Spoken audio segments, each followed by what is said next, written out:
Avena Women's Care is a collective of 40-plus providers that have been serving Central Ohio communities with comprehensive women's health care for decades. They meet women where they are in every phase of life. From fertility services to menopause care, annual checkups to 3D mammography, Avena provides robust services for all. So for the highest level of individualized women's health care, there's one name to remember: Avena Women's Care. Go to www.avenawomenscare.com to request an appointment. Be sure to tell them Carrie sent you. If you're ready for a true reset, inside and out, Donaldson is here to help you become the very best version of you. They combine cosmetic surgery and functional medicine to support how you look, how you feel, and how you move through the world, with care that's personalized, thoughtful, and never one size fits all. This isn't about changing who you are. This is about feeling refreshed, balanced, and confident again. So if you've been craving a real pick-me-up, Donaldson is ready when you are. Hey there, you beautiful badass. Welcome to the Carrie Croft Show. My God, Jessica, I mean, you just walked into a hot-ass mess. No. Welcome to the Carrie Croft Show. It actually makes me feel better. Like, you're like, okay, this is what happens. Right. So for everyone at home, my Rodecaster broke. Well, I actually did something to it. So Jessica walks in and I'm on the phone with Sweetwater tech support, real time trying to make this show happen. Mm-hmm. And where there's a will, there's a way, honey. That's right. And it's everything works out the way it's supposed to. Well, it's always nice to be connected and lock eyes with you. Same. Thank you, Very Tony. Happy to be here. Thank you, Tony. For connecting us. Yes. Yeah. I think she saw you had advertised on your stories, about like. Okay. That makes sense. Yeah. She wrote me through Instagram. Okay. Now we're sense. with it. Now yes. we are on a wavelength. So now all I'm going to be obsessed about is this conversation with you and figuring out what famous person you look like. Yes. Or who had a baby, like what famous people had a baby to form this gorgeousness that you are approaching me with here today. I will figure it out before the end of this conversation. I'm curious. So how are you today good. in 2026? How are you dealing?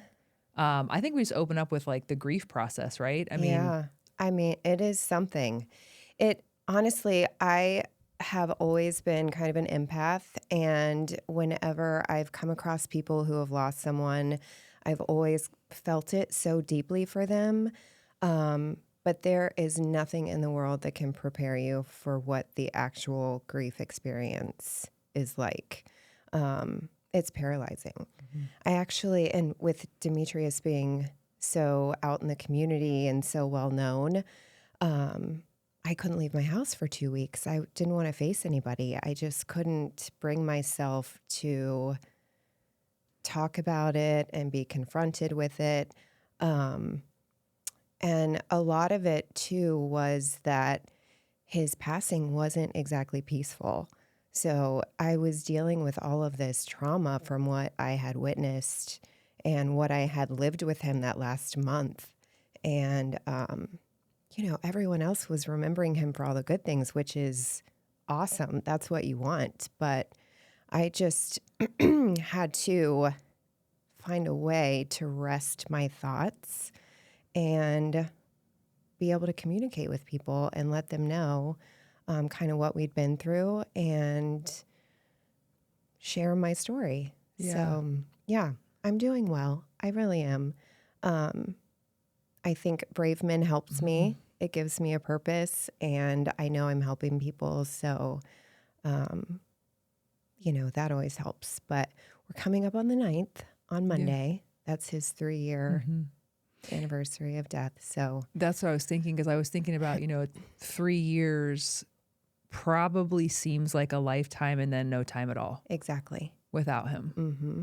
It's exactly what it feels like.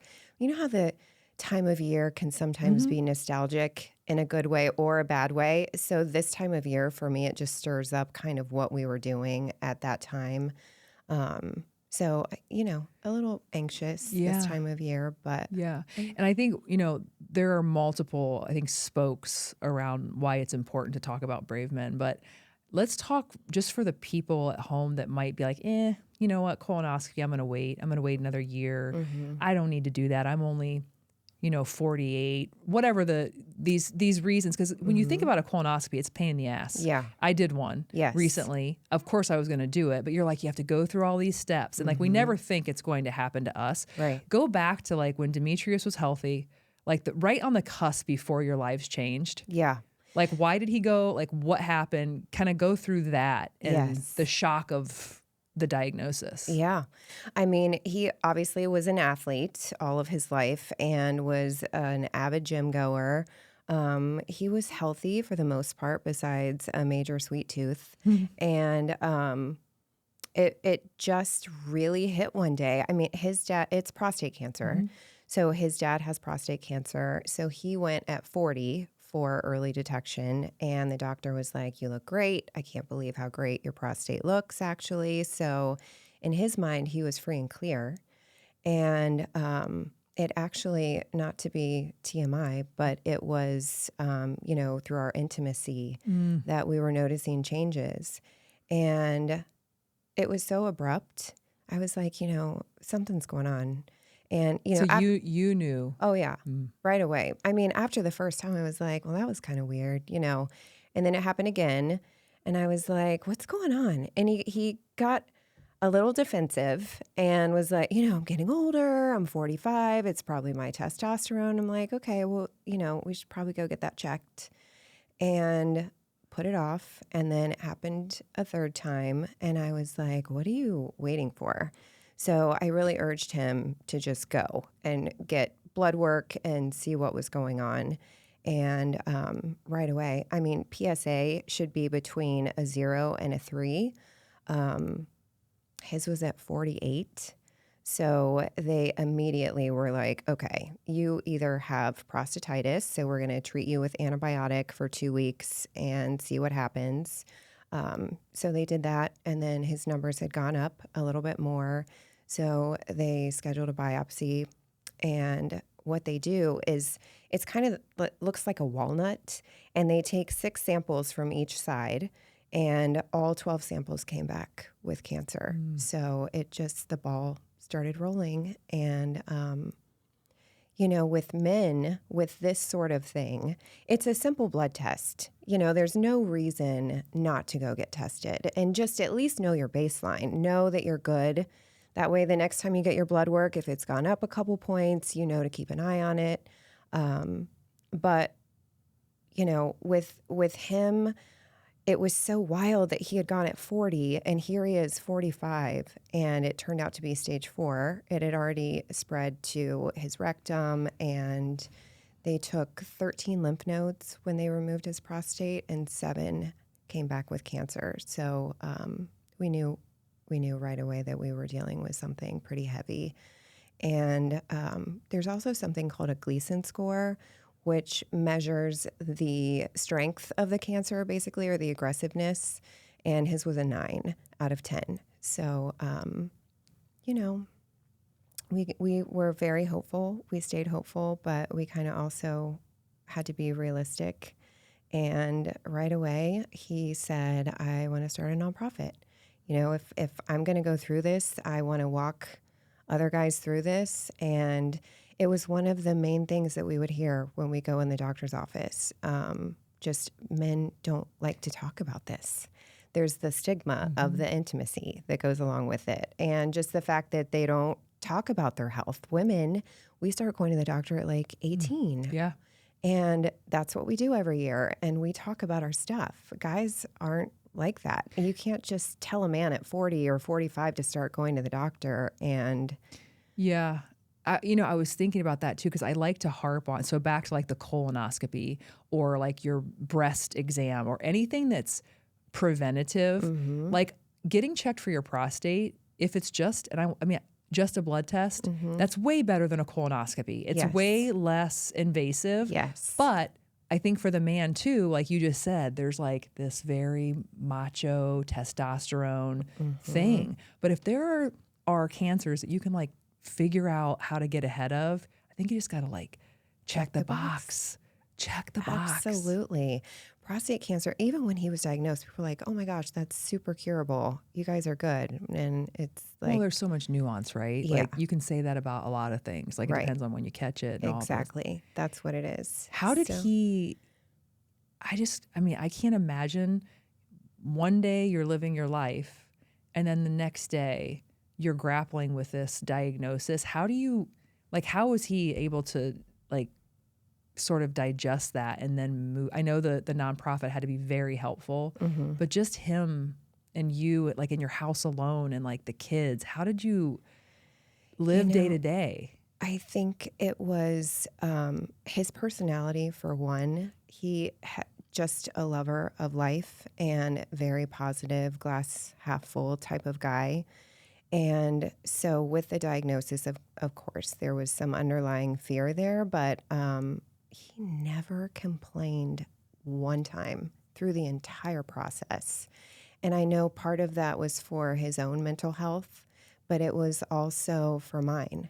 I think he was protecting me, he was protecting the kids, the entire process. So, he right away just wanted to turn it into something good that he could offer to other people. And he was always a philanthropist, always serving the community. And so this was his way of getting men to start talking about their health and use me to help you, help yourselves. And, it definitely flipped our lives upside down.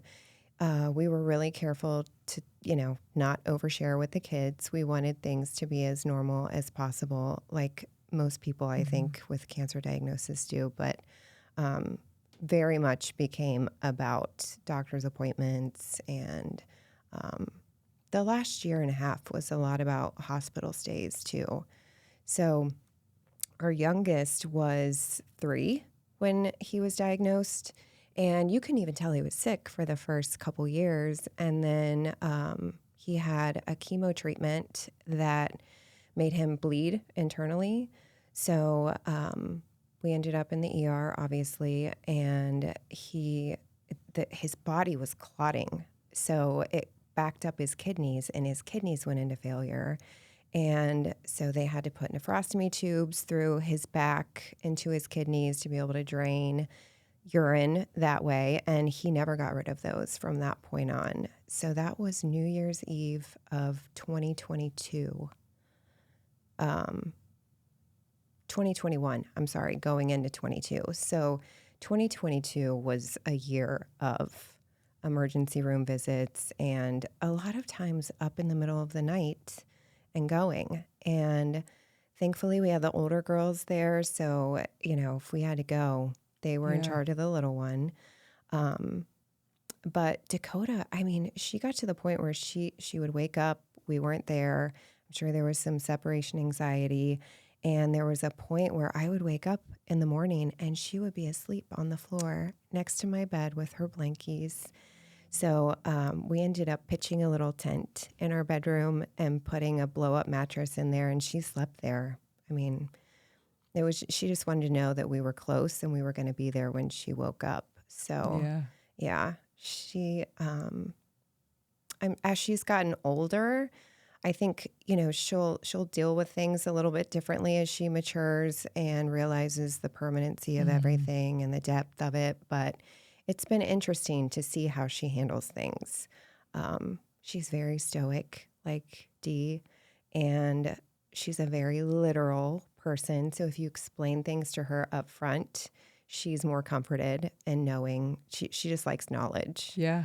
Yeah. So I think it's just a matter of knowing how to communicate with your kids, knowing what each one needs, and trying to, keep your family as healthy as possible through a hard time like that. So tell me a little more about Brave Men. So Brave Men got its name because everyone kept telling Dee how brave he was. He was actually on the radio and sharing his story that way. He had men calling in. We were going to the doctor's office, and the nurse is saying, I've got men coming in here getting appointments because of you speaking out about this, and you're so brave to talk about this. And So it's been, the name came from that. And moving forward, it was just about creating a community where men felt supported and safe. And also, educating the community, raising awareness, and offering support and just, getting men to start focusing more on their health. What's the major fundraisers, or what do you guys do to support Brave Men? So we've always had a bourbon event every year. That typically is in the fall. I actually just last year started doing a men's fashion runway event, and that was very much in line with Dee and his fashion, his flair for fashion. I remember that. Yeah, he was always known for those Yeah. velvet suits and things on the news. So I thought, this would be right up his alley. And so we had a mix of Buckeyes, prostate cancer survivors, and this year, actually, we have one coming up in May. We've got firefighters that are going to be walking in it too. They're exposed to so many chemicals and have a high rate of cancer diagnosis. So we're incorporating some first responders in with the runway event this year. We've got a golf outing in June, and then we're planning a walk for September this year also. Oh, cool. Yeah. We also have a partnership with the James, and we are creating a mobile PSA testing unit. Now that makes it about as convenient as possible, Yes, right? exactly. You have no excuses. Well, that's great. Yeah, I've gone to speak at several different businesses and hospitals, kind of all over the place. And I will directly ask men, have you been tested? You go get your PSA. And if I talk to them about the mobile unit, they're like, oh, I'll just wait till you get that up and running. So yeah, we're coming. Good. I love that. Now you switching gears a little bit, you're an entrepreneur, right? Yes. So tell me about this wellness experience. And you were in health and wellness for years, right? Yes. What specifically were you in? Give me the And still, details. so esthetician. Okay. I started at Kenneth's back in the day at Okay. Mill Run back in 98. And I was there for almost 5 years. And then I branched out to Salon Lofts, the very first location in Dublin. And I'm still there. I love that. Yeah, that was 2003. So I've been there for a really long time. That's why your skin looks like a baby's ass. Thank you. Damn you. Tell me. Okay, let's talk about it. Well, and I opened a blowout salon in Arlington, the Blow Dry Cafe. Where's that? That is on Henderson and Reed. But I don't own that anymore. When Dee got diagnosed, I had a business partner and I sold my half Got it. to her. I just needed to trim down on some things. So, yeah. Can we talk a little bit about skin? Sure. So what do I need to do? Do you get facials? I do. I'm not as should I be more committed? I feel like you need to do it, every 4 weeks? Every 4 to 6. I mean, it just kind of depends on your schedule and your budget. I tell people not to, break themselves over it, but it's definitely one of those maintenance things where over time, I think if you would put two of the exact same people next to each other, and you have this person that got facials every month for 10 years and the same person that didn't get facials every month for 10 years, you would be able to see a difference. Would you do the thing where you The take the dermaplane. skin? That's little. one of my favorite treatments. I like that. Yeah. It gets rid of that dead, dehydrated skin on the surface. So you have a nice glow, healthy appearance to your skin. It gets rid of the peach fuzz. Yeah. But it also helps the products penetrate down into your skin better too. Do you give a massage? Oh yeah. Yeah. I may have to come see you. Yes. You know? should. I need to get more regular with my Self-care. Yeah. Because I love a good facial, but it's like everything else. It's overwhelming. It's like, okay, so you have the blood thing people do. Yeah. You have the dirt, the dermaplane, you have the chemical peel, you have the I don't know what's right to do. And then I don't want to ruin my skin because I'm doing too much. Yeah. Well, and there is such thing as doing too much, and you don't have to do the same thing all the time. Weather changes, so our skin changes. Hormones change, so our skin changes, and you have to kind of cater to what your skin needs in that moment. But I think there is such thing as doing too much. Product I've seen it. overload. No, I've seen people out there, their skin looks real thin. Yeah. Where I'm like, honey, it looks like you're like doing too much. Yeah. What do you do with like chemical peel, laser? Like, what is your regimen for your face? So I want your face. I do. Okay. Your skin looks beautiful, though. It really does. I'm really good about maintenance with my skin and my skincare, but I dermaplane regularly. Okay. Typically I do a sensitive skin chemical peel on myself every 4 to 6 weeks. Do you? Mm-hmm. It's non-invasive. You don't have any major peeling with it, but it just helps regulate oil production in the skin, dissolves bacteria, promotes, all sorts of. What about a laser? Laser? I've done a halo laser. I did It's so bad. Did you do You did it one time? I did it one time. So I did one years ago. I liked it. It was like 2 different lasers mixed together. BBL. Maybe. And halo. And I frack or something or halo. Okay. I don't know. But it was pretty deep. And then I was swollen. Yeah. Like I looked like a monster. Patch. Yeah. But I think I was happy with the results. Yeah. Yeah. That you don't do very often. That's like every 5 years maybe? So I think once you get through your series, different places say different things. I think a lot of them like you to do a series of 3. Yeah. Every few months, get 3. And then after that, you only need to come once a year, once every couple years for something like that. Like a BBL laser you can do more frequently. Halo was definitely, I swelled. I got home and my youngest looked at my face and she said, Mom, your face is making my stomach hurt. No, it's pretty accurate. It can get real gnarly. Yeah. It was just on fire for 2 hours. They said 2 hours, and literally at the 2-hour mark, it was like the fire went out. I know. Yeah. It's crazy.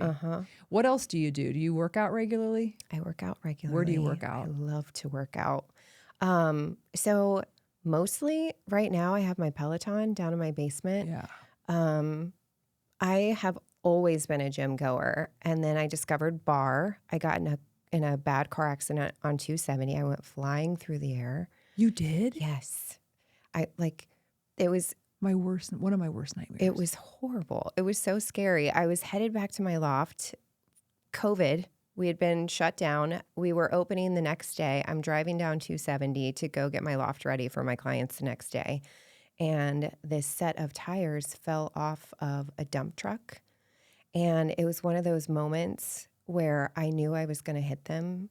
Do I swerve or do I just hit them head on? So I hit them head on, and it caught underneath my Jeep, and I just went flying in the air. And I kind of let go and thought, whatever is about to happen is about to happen. And I walked away with no bruising, no cuts, no nothing. Wait, hold on a minute. Stress and inflammation take a toll on your body and your wellness. Relax, restore, and rejuvenate at Panacea Luxury Spa Boutique. Book any service of $100 or more and enjoy 2 hours in our luxury amenities. Unwind in our Himalayan salt saunas. Recharge in our wet retreat space with a eucalyptus steam room, hot hydrotherapy pool, and cold plunge. Then drift into deep relaxation with our hanging loungers. What's your panacea? We'll help you find it. I have a new obsession and I need to put you on it. Mia Santiago is a celebrity stylist right here in UA, and she's the only person I trust with my hair. Her precision cuts grow out perfectly, and she's created something unreal. Headspace by Mia, her chic scalp spa. It's not just a hair appointment, honey. It's a full-on reset. Your scalp gets healthy, your hair looks expansive, and your nervous system finally exhales. If winter has you feeling dry, tired, or overstimulated, this is your moment. Go book with Mia Santiago and her amazing team. You'll leave glowing, you'll feel lighter, and yes, you'll thank me after. So what kind of Jeep? It was a Jeep Compass. So there was a top on it. There was a top on it. When I landed, the top buckled. My engine got pushed up into the floorboard and it just started smoking. I landed. Did you leave the car? Well, I sat in it for a second. I called Demetrius. No, I'm saying when you flew in the air, did you fly out of the car? Oh, no. I literally relaxed my body and I was just up in the air and completely out of anything that I could control, just relaxed and thought, okay, Let go and let God. Yeah. Were you behind the car? Like you were behind the car that had the...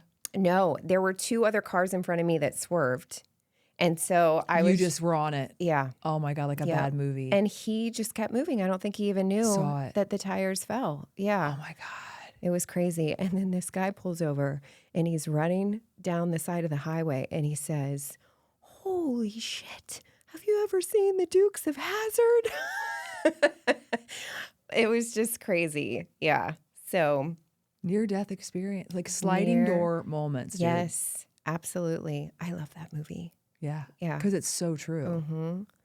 So after that, I had a little bit of discomfort in my back and neck, and I was scared to lift heavy for a little bit, and I discovered bar. Have you ever taken a bar class? Oh, yeah. I've done everything. I love Which bar. Which studio? Pure Bar. Oh, yeah. At Polaris. Mm-hmm. I loved that.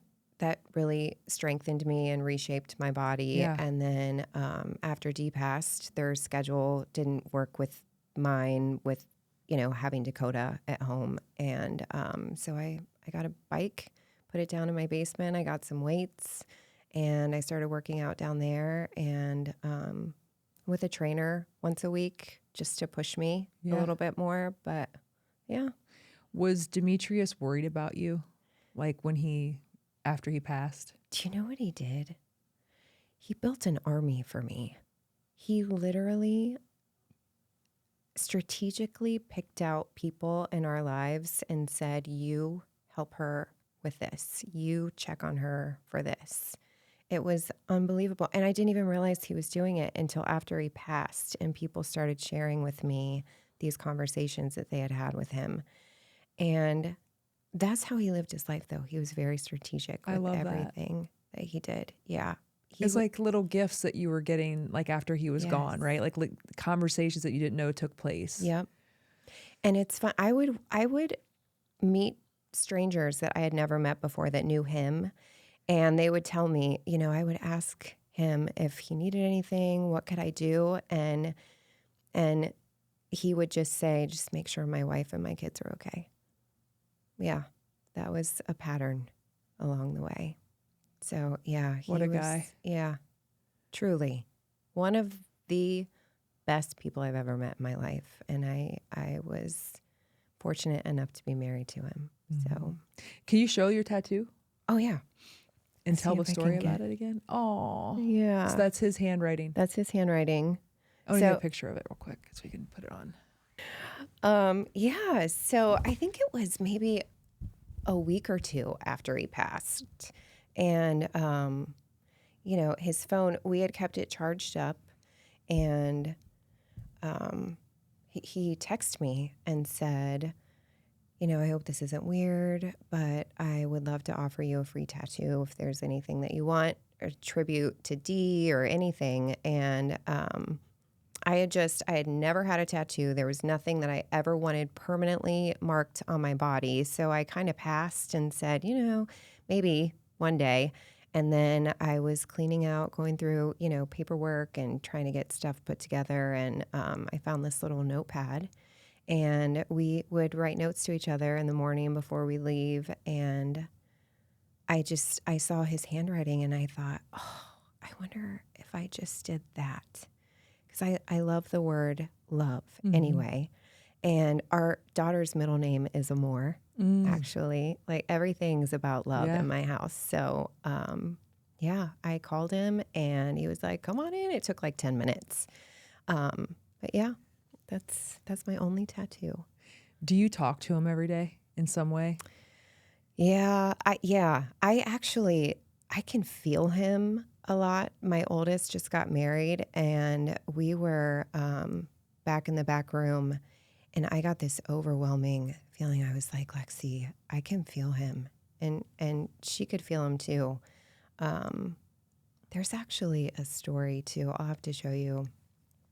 But the Father's Day after he passed, we all wrote messages on balloons and took them out to a field and let him go out into the sky. And my daughter Aubrey was taking a video, and you hear about these orbs and things that you see in photos, but there was this thing floating around in the video, and it spreads out almost like it gets wings. And it's moving around where the balloons are, and then it flies down into me and Dakota. And I started, watching the video, and I put it in slow-mo in reverse, and I was taking screenshots, and there is a photo that looks like his face. And I'll show it to you. And I think before you lose someone, like it's like, oh, whatever.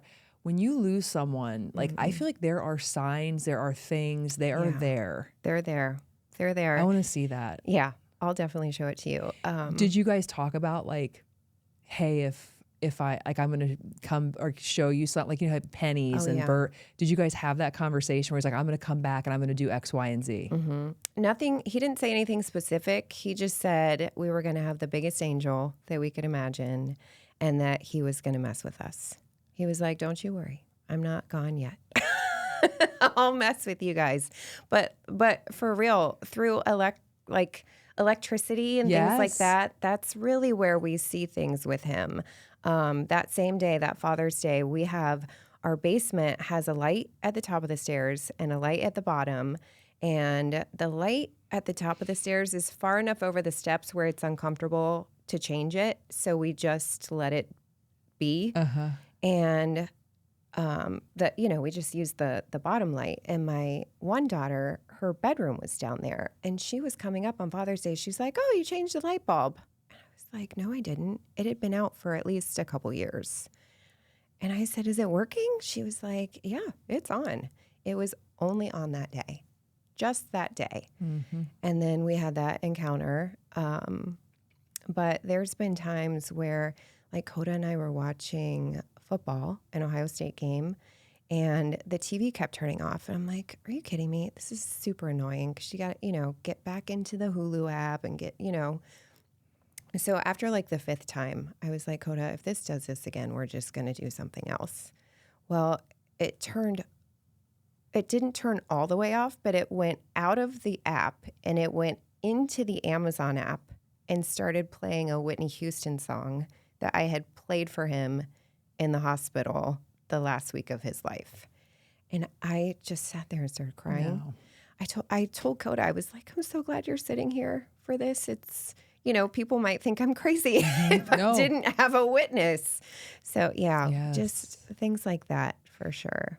What has it been like for you, the struggle I can imagine of moving on with your life without him? Just doing normal things, like just living again or laughing again or having to pick up the pieces on your own. Like, do you feel guilt? Do you feel like what? I'm sure it's a mixture of things. But that has to be still a thing. Yeah.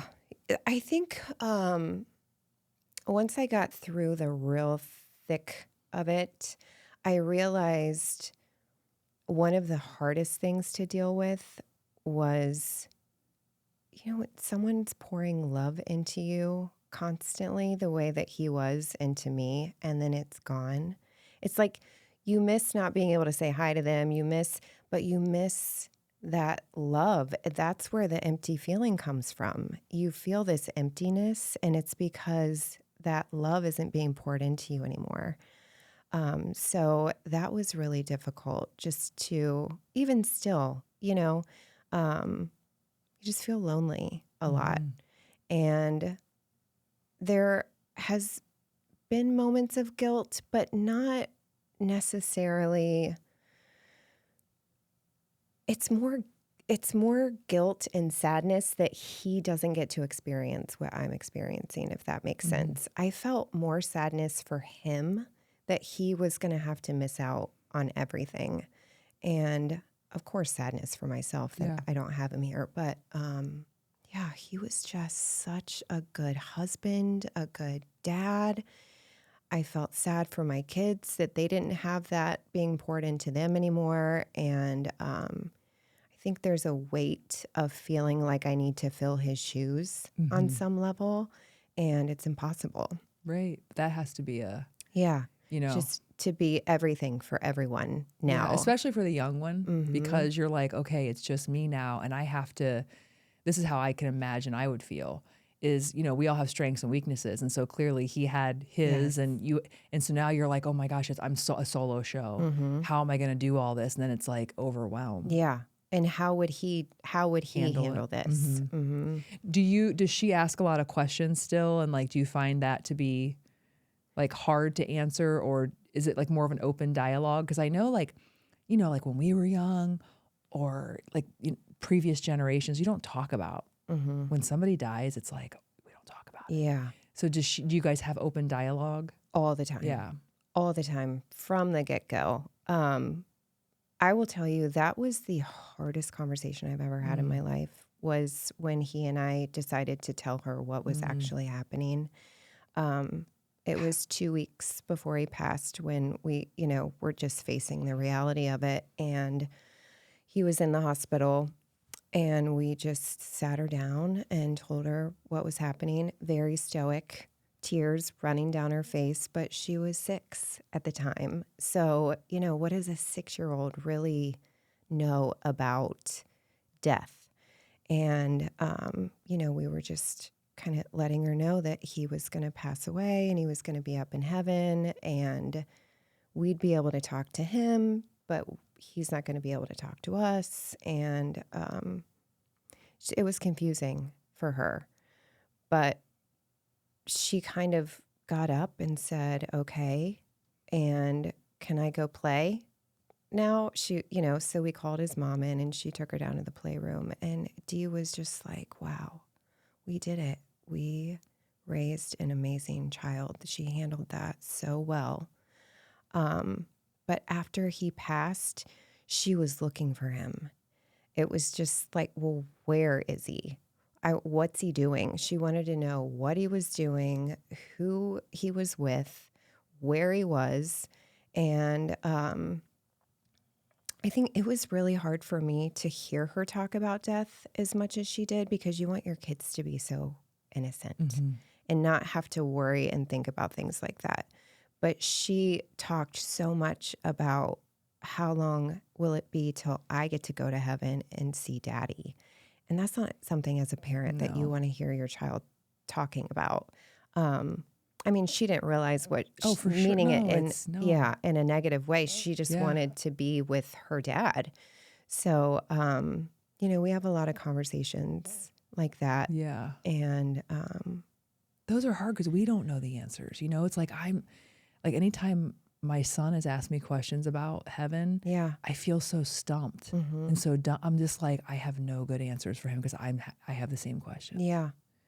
I just tell her we're all together. It's all loving, and it's whatever we want it to be, How were you able, going back to when you guys had that conversation with her, did the mama bear instinct just come in where you're like, I'm not going to have a breakdown right now because I have a responsibility?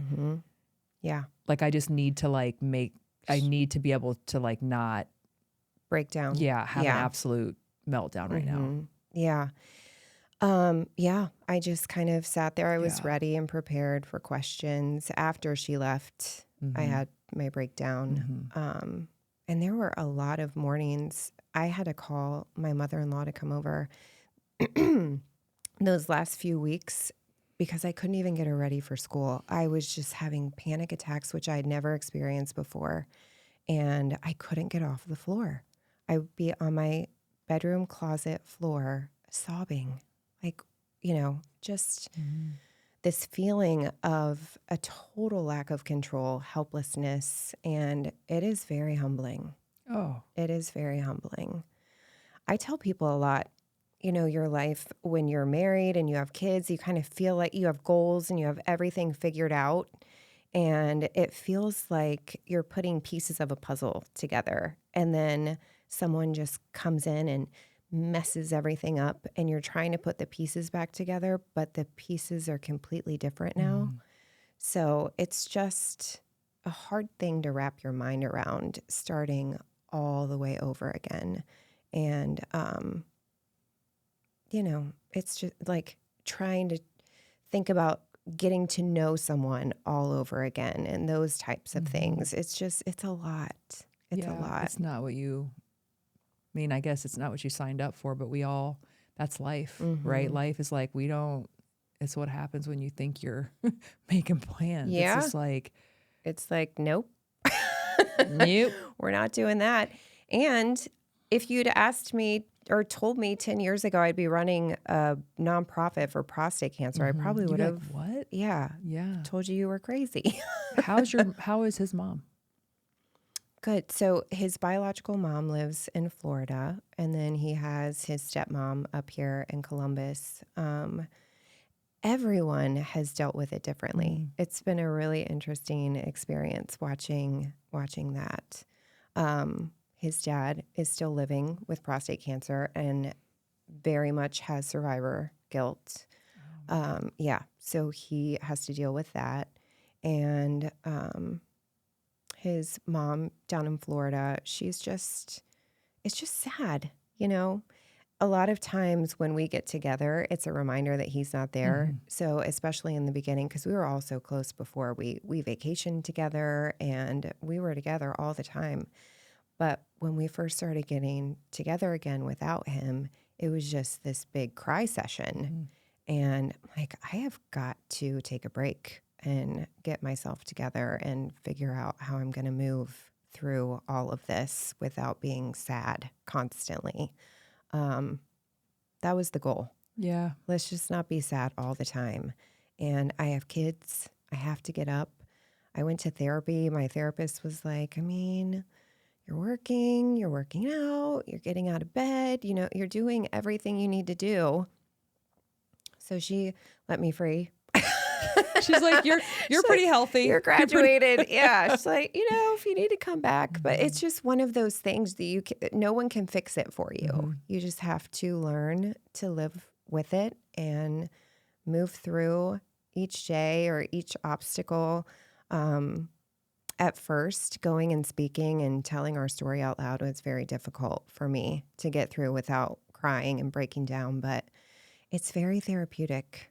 Yeah. It really is. It's helpful. Yeah. And I think what you're doing is amazing with Brave Men. you. I think, he was an incredible human. I didn't know him, obviously. I just saw him from afar, and he was kind of like joy personified. Yes. He made you smile. Yeah. He was real handsome, and like his outfits, he stood out. Yeah, he did. He walked into a room and it was like, he's here. Yeah. Yeah. Well, you're a brave woman. Thank you. Yeah. I appreciate it. Yeah. We're kind of trying to branch out with Brave Men like I love that. to support, spouses and kids. There's brave women out there. There's brave kids. There's room for all of us, and we all need support. Okay. It's been interesting journey. That's for sure. Well, I'm really humbled and honored that you came and, shared this vulnerable side of your life. Thank you. You didn't have to for do having that, me. but thank you for doing it. I'm really just happy that you did. I appreciate you so much. Let's switch gears back to which celebrity you look like real quick before we close out. Okay. Because I thought I had it. I was going to say Michelle Pfeiffer, but there's something. I've never had Michelle Pfeiffer before. Tiffany Amber Thiessen, but there's someone else that I can't believe that anyone's ever told you. I used to get like Rachel McAdams every now and then, or it's a rough life for you, isn't it? It's either Rachel McAdams, Tiffany Amber Thiessen. I don't know. I don't know. I look at them and I'm like, really? I don't know. I love it. Well, yeah. Yeah. Who do people tell you that you look like? No one? We don't even want to go there. God only knows. I would never even want to know. Stop. No, I would never want to know. Stop. Can you imagine? No, I think we need to figure out yours too. Maybe, because we all have them, don't we? Yeah. And animals. What animal we would be. Oh, yeah. You'd be a bunny. A bunny. Cute little bunny with your little button nose and your eyes. Oh, yeah, you'd be a bunny. I'd be like a ostrich. No, you wouldn't. Oh, yeah, for Not sure. an Especially with my ostrich. legs and stuff. Like, I'm an ostrich. You're a bunny. I mean, you do have long legs. But they're That's like nice. knobby. No. Oh yeah, they are. They're knobby. They're like they have like little Like, knobby. I have like yes. knobby knee. Like when you see, like, you wouldn't notice. Like you know how we dissect ourselves. Oh, yeah. But oh my god, my knees are knobby, and so like I'm like an ostrich, but you're like a bunny. That's where if we were in the animal kingdom together, we'd be hanging out, and I'd be an ostrich, and you'd be like. Oh my god, I love it. Oh, that's hilarious. All right, if you're still out there following your girl, follow me on YouTube, Spotify, Apple, or wherever you get your podcasts. And until next time, go check out Brave Men. Yes. Is it bravemen.org? Bravemen.com. Oh, is it? Yes. Bravemen.com. And keep moving, baby.